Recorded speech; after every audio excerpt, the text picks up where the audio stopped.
So hello friends, welcome to my channel, welcome to my another video. আজকের বিষয় fifth এবং sixth ফেজের পোর্টালাইজেশন নিয়ে। রাজ্যে 26,000 সরকারি চাকরি বাতিল, আর আমরা বেসরকারি অর্থাৎ কোম্পানির আন্ডারে। আমাদের কি হবে? অনেকেই ভাবছেন যে আমাদের ব্যাপারটা নিয়ে কি ভাবছে সরকার। যদিও আমাদের কিছু একটা আশার আলো ছিল 31শে মার্চ, সেটাও আমাদের নিভে গেছে। এরপরে নতুন দিনের আশা করে আছি আমরা 1 মাস 2 মাস, এমনভাবে ভবিষ্যতের দিকে চাকিয়ে থাকছি আমরা, ডেটের ওপর ডেট।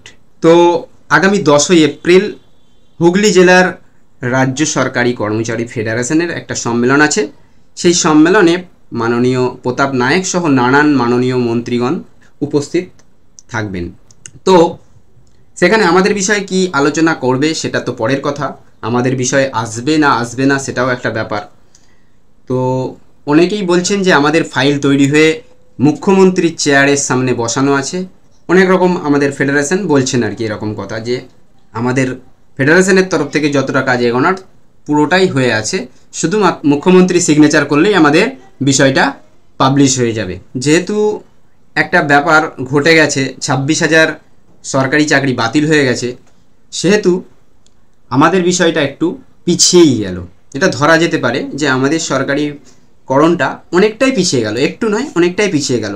এখন মাননীয় মুখ্যমন্ত্রী অন্য বিষয় নিয়ে, সেটাকে নিয়ে, যেটা যে 26,000 চাকরি গেছে তাদেরকে নিয়ে একটু ব্যস্ত থাকবেন।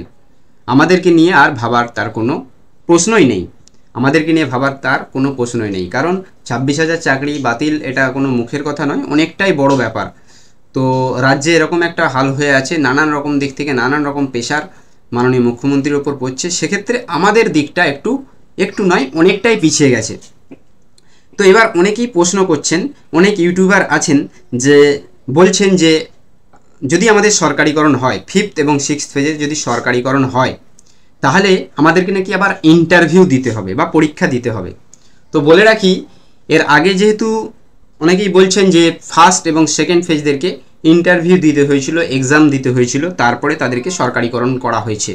এইচএমদের কাছ থেকে রিপোর্ট আছে যে তারা যখন কম্পিউটার টিচার হিসাবে নিয়োগ করা হচ্ছিল, তখন যেহেতু স্যালারিও কম ছিল এবং কেউ করতে চায়নি, কে কাজ করবে এরকমভাবে তারা না করে দিয়ে চলে আসছিল। তো সেই ধরুন মানে ধরে ধারে তাদেরকে এইসব কাজ করানো হচ্ছিল। তো তখনকার দিনে যারা আইসিটি টিচার ছিলেন তারা এই কাজটা করতে চাইছিলেন না। যারা ফার্স্ট এবং সেকেন্ড ফেজ ছিলেন তাদেরকে এই কাজটা মানে এইচএমদের কাছ থেকে রিপোর্ট, যেটা মানে তাদেরকে ডেকে এনে কাজ করানো হতো।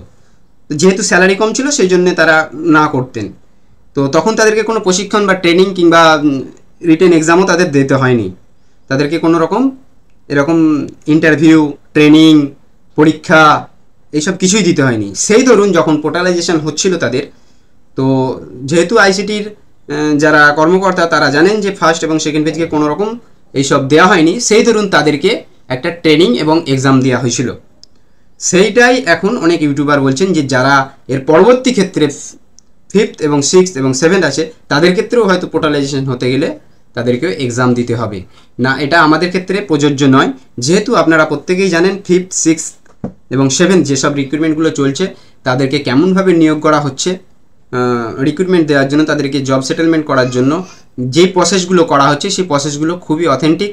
কিভাবে তাদেরকে ডাকা হচ্ছে, কিভাবে তাদের পরীক্ষা নেওয়া হচ্ছে, সেগুলো খুবই জটিল। তো এই প্রসেসের পর নতুন করে কোনো রকমভাবে তাদের ডাকা বা ইন্টারভিউ কিংবা এক্সাম নেওয়া আর হবে না। যদি পোর্টালাইজেশন হয়, মানে হবেই, অবশ্যই হবে, একটু টাইম লাগবে।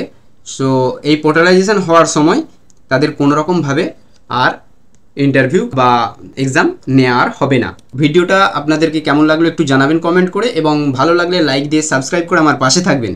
তো আমার ইনফরমেশন যদি কোনো খারাপ লেগে থাকে আপনারা আমাকে জানাবেন।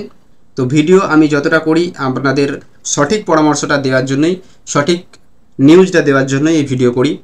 তো আপনারা প্রত্যেকেই সুস্থ থাকবেন, সবল থাকবেন এবং দেখতে থাকবেন স্পষ্টবাদী।